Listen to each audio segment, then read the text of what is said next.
Hoje a gente vai ver sobre transição nutricional, né? Na sequência da gente ter já visto a transição epidemiológica e a transição demográfica. Então, a transição nutricional é a diminuição gradativa nos últimos anos, esse processo de modificação do estado nutricional da população como um todo de um país, né? Então, é uma diminuição da desnutrição e aumento da obesidade, também gradativo. Né? Lembrando que isso é sempre influenciado por fatores sociais, econômicos, culturais, e relacionados à tecnologia na área da saúde e outros fatores. Então, a gente tem essas mudanças do estado nutricional da população. Então, no Brasil, esse foi um processo que está acontecendo desde 1970, mais ou menos, da década de 70, com diminuição da prevalência da desnutrição e esse aumento da obesidade. Esse processo em outros países ocorreu, por exemplo, após a Segunda Grande Guerra, onde a gente tinha um problema econômico, por exemplo, na Europa, e uma grande prevalência de desnutrição. E aos poucos, né, foi havendo essa mudança de perfil, né, em vários países, né? Então, isso tem a ver com o grau de desenvolvimento. O Brasil também era um país subdesenvolvido, né? E hoje ele é um país chamado emergente. Não é um país desenvolvido, mas é um país emergente. Então, esse processo econômico foi acompanhando a gente. Então, segundo Monteiro, Mondini, Souza e Popkin, esse processo de mudanças ele foi resultado das modificações da estrutura da dieta. Quer dizer, uma coisa é uma variação, né, esporádica, outra coisa é aquele padrão de consumo. Né? O brasileiro não tem mais aquele padrão de consumo, arroz, feijão, uma carne, né, uma salada, uma fruta de sobremesa, padrão que existia anteriormente. Né? A gente teve, né, devido a mudanças, né, relacionadas à indústria de alimentos, a marketing, a acesso a alimentos, essas mudanças ocorreram, né, gradativamente, mudando essa estrutura da dieta dos brasileiros. Então, a gente tem, nesse processo, né, de passagem da desnutrição para a obesidade, né, essa economia, né, é um primeiro fator que vai interferir, né, para que a população tenha acesso aos alimentos. Né? Então, a economia ela é importante, né, para que as pessoas tenham acesso a alimentos industrializados ou não. Outra questão tem que ter um ambiente. A gente até tem o que a gente chama de ambiente alimentar, né, onde você vai analisar a disponibilidade de alimentos daquele local, onde você vai analisar as possibilidades que aquele indivíduo tem. Uma coisa é se a população, ela, né, se a pessoa mora, a família mora numa cidade grande, onde ela só tem acesso a alimentos industrializados. Outra coisa é se mora numa cidade pequena, onde ela tem acesso a alimentos frescos, ou ela pode plantar, né? Então, esse modo de vida e a cultura vai interferir, né? Nesse acesso dos alimentos também. E tudo isso levou o quê? Uma mudança no tamanho, né, do que a gente chama magnitude dessa distribuição das causas dos problemas nutricionais. Então, as pessoas passaram a ter acesso a alimentos, mas uma grande parte saiu da desnutrição para a obesidade. Então, lembrando, a gente teve, né, modificações demográficas, que a gente viu na transição demográfica, a gente viu um perfil diferente de doenças acontecendo período com uma queda das doenças transmissíveis, né, e o aumento das não transmissíveis, tudo por conta dessas transformações.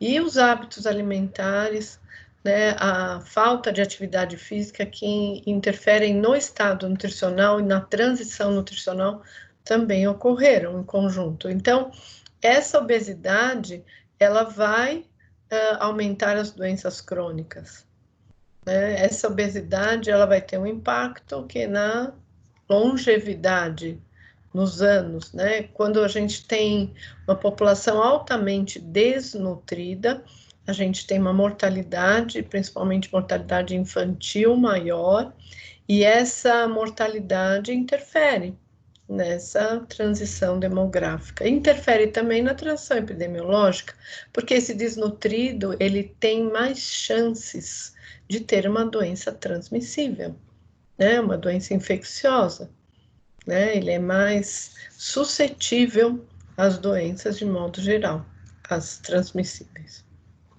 Então, aqui, esses estágios de mudança na saúde, né, no estado nutricional e na demografia.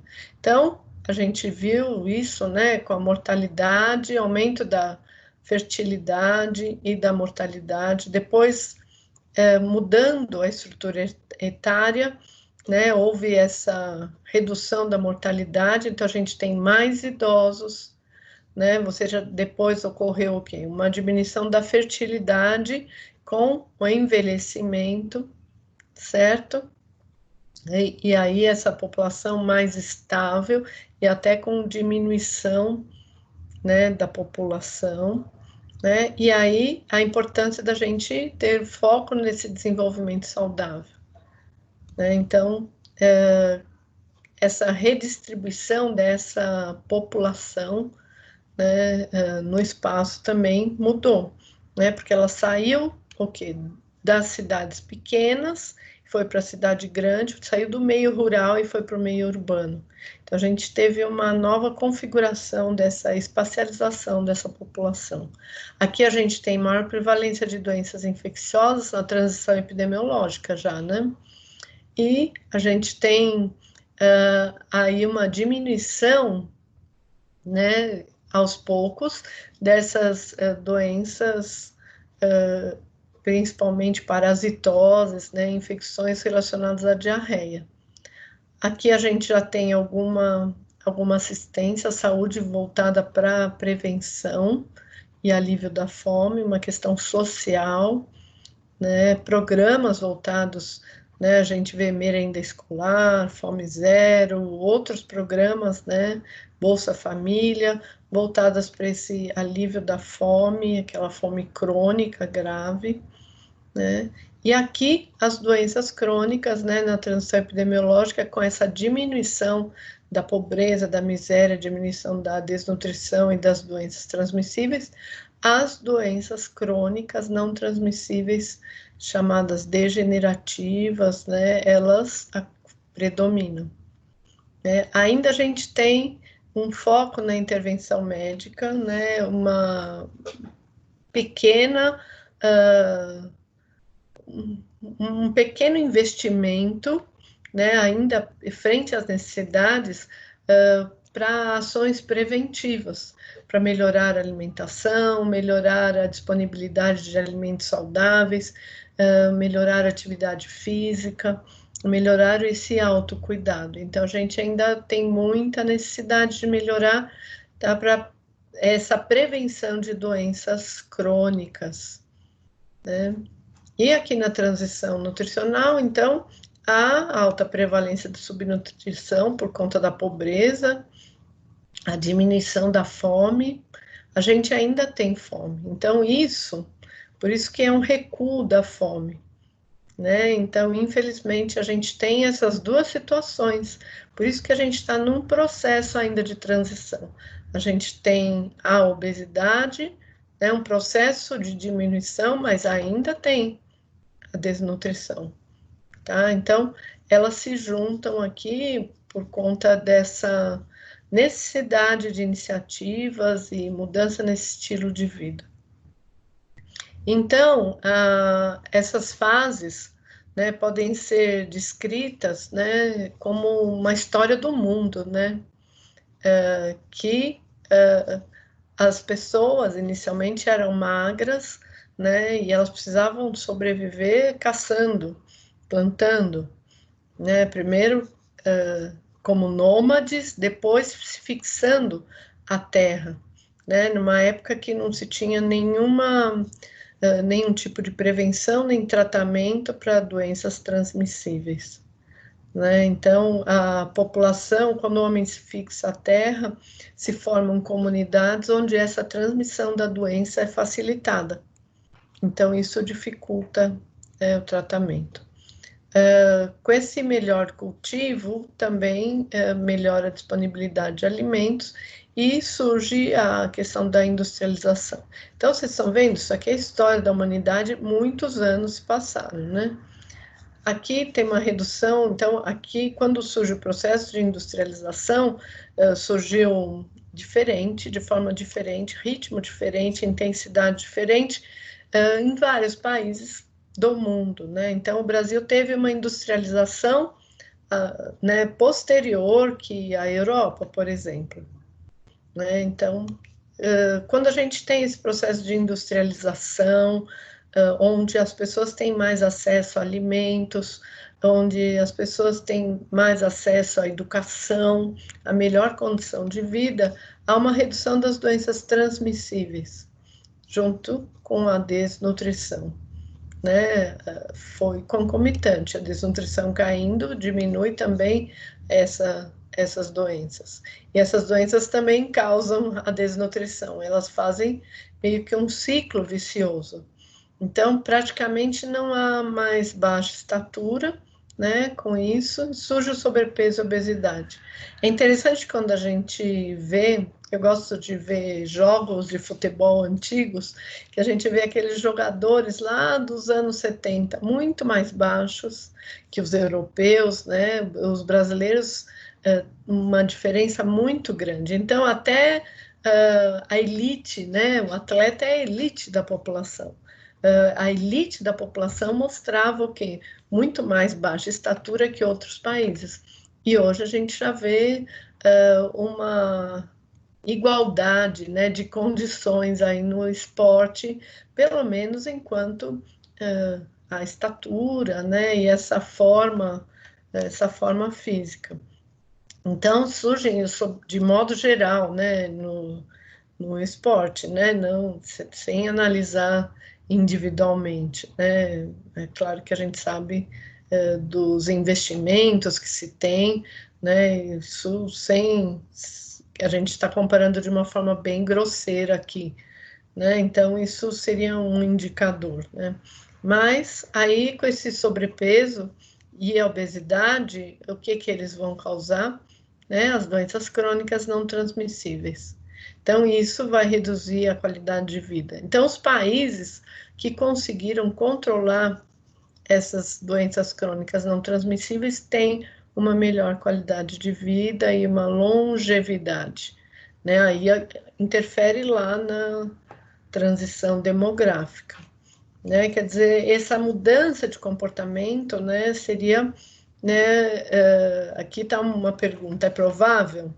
Né? Quer dizer, é o que a gente luta, é o nosso ideal, né? Essas mudanças de hábitos alimentares, né? Para melhorar a qualidade de vida e reduzir as doenças crônicas não transmissíveis. Aqui, só para ter ideia, algumas pesquisas do Brasil, desde 74, né, até 2013, né, a evolução. Então, o déficit de peso, ele foi, né, o que a magreza, ele foi diminuindo, né? De 8, isso aqui é tudo população adulta, né?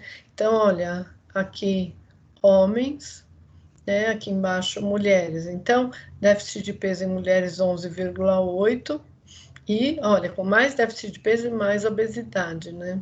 E mais excesso de peso aqui, né? As mulheres. Então, isso foi gradativamente mudando. Se a gente for ver os homens, então, de déficit de peso de 8%, né, para 2,1%.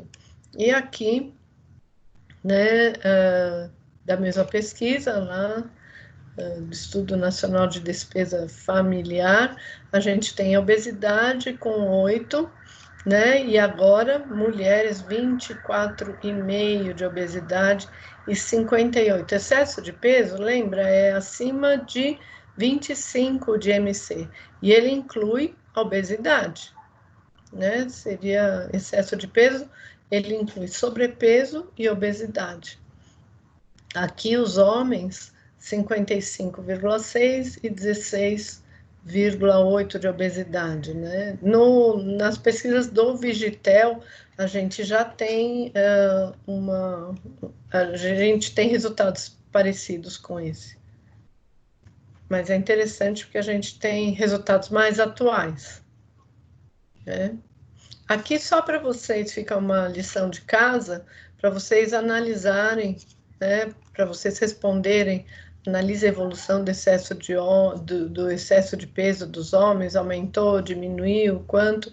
Então, é até uma forma de vocês pensarem no trabalho de vocês, o que vocês estão analisando, né, em relação à doença que vocês estão estudando. Lembrando que todas as doenças propostas para vocês estudarem, elas têm uma interferência dessa obesidade.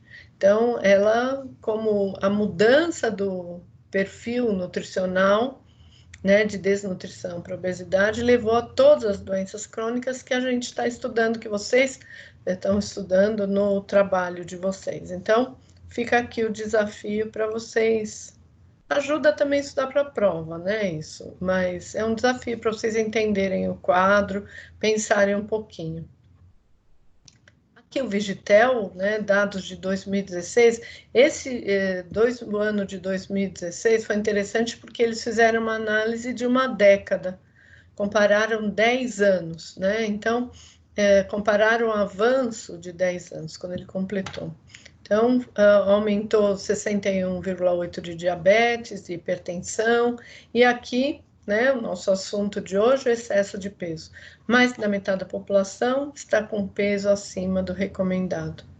E, somando homens e mulheres, 18,9 dos brasileiros, por cento dos brasileiros são obesos.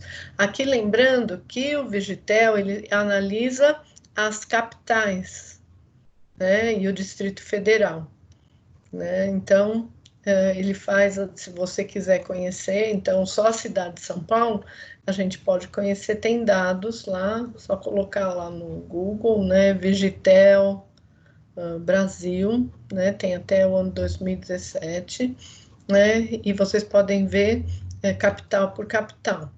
Né? Aqui também, como base né, como causas das doenças não transmissíveis, né, o álcool, né, e hábitos de atividade física, né, consumo de sucos e frutas e hortaliças. Apesar, né, esse aumento foi bastante pequeno, mas houve um aumento, provavelmente por causa de maior acesso e educação, né? Esse é o mesmo motivo, provavelmente, por essa redução, mas ainda fica em patamares bem altos.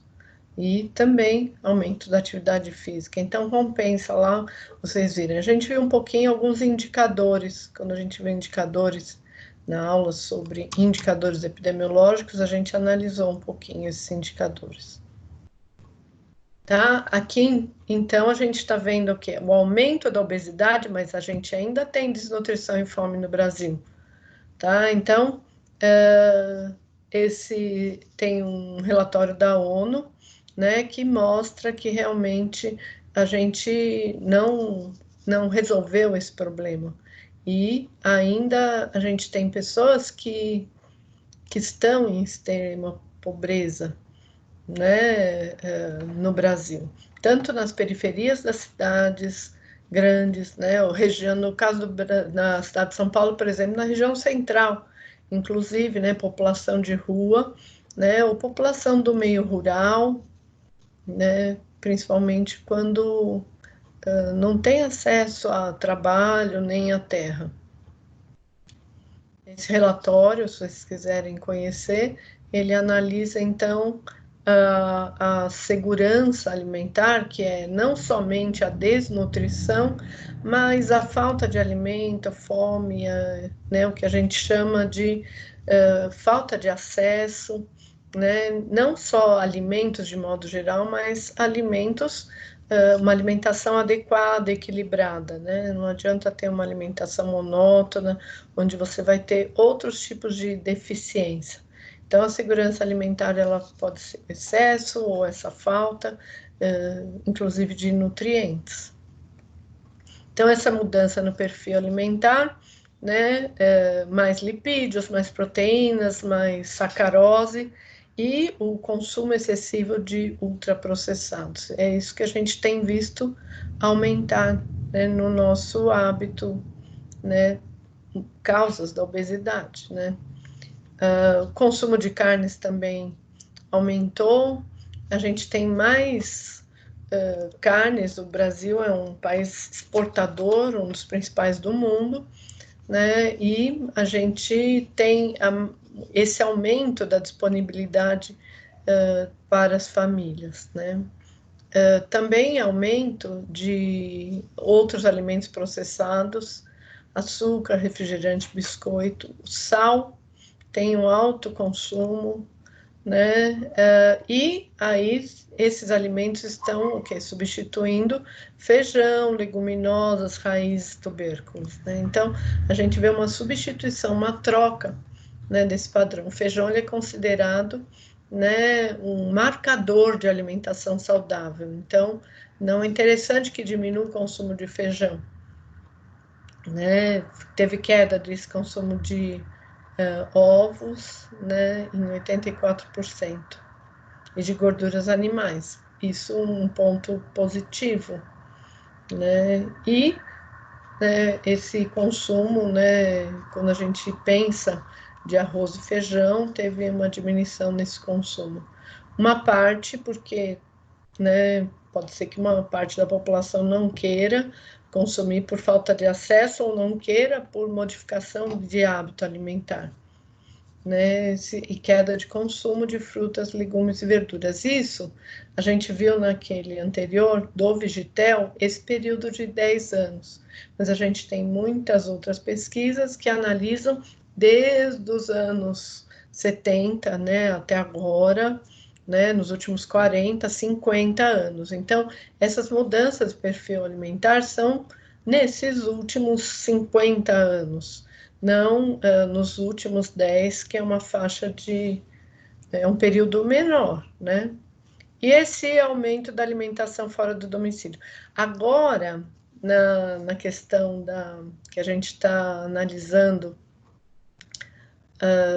dentro da pandemia, a gente vê as pessoas comprando comida pronta, né? Então, isso é um hábito, se tornou um hábito.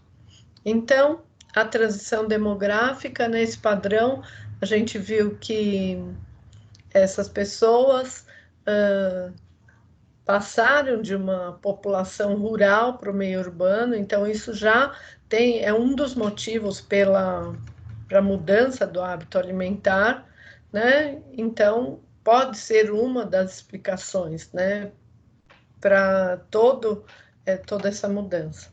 Essa inserção da mulher no mercado de trabalho, então, com mais, buscando mais praticidade nas preparações e buscando também alimentação fora do domicílio, né? Então, a realização das refeições fora do lar, o acesso a alimentos de modo geral. Então, quando a gente vai no supermercado, a carga de marketing, a comercialização de alimentos industrializados é muito maior.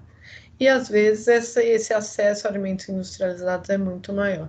Então, a gente teve esse acesso. Tem a população que não tinha acesso a alimentos, não conseguia comprar alimentos suficientes, passou a comprar só que esses alimentos industrializados. As propagandas, né? E a questão da redução da prática de atividade física, né? Então, mais uso de automóvel, ônibus, o transporte, o elevador, a televisão, o computador, atividades tão profissionais da agricultura passando para a indústria, deixando esse homem mais sedentário, a mulher mais sedentária, né? Então, esse aumento da tecnologia vai deixando a gente mais sedentário.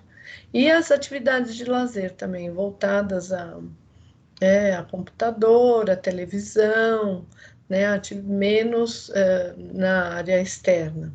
A questão da violência em algumas regiões, né, então a gente vê adolescentes, né, que tem que ficar dentro de casa, crianças que não saem, né, às vezes não atravessa a rua sozinha, né, e por quê? Por causa da violência. Não pode brincar na rua, né, então, muitas vezes nem no próprio prédio, por conta da violência. Então, nas capitais, isso é bastante evidente, né? Na cidade de São Paulo, a gente vê isso.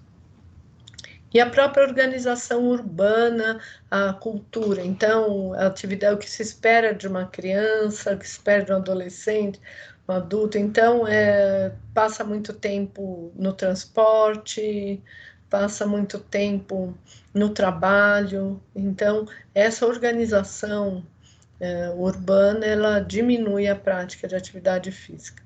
Então, aqui algumas causas, né? Então, a questão do trabalho, estresse, né?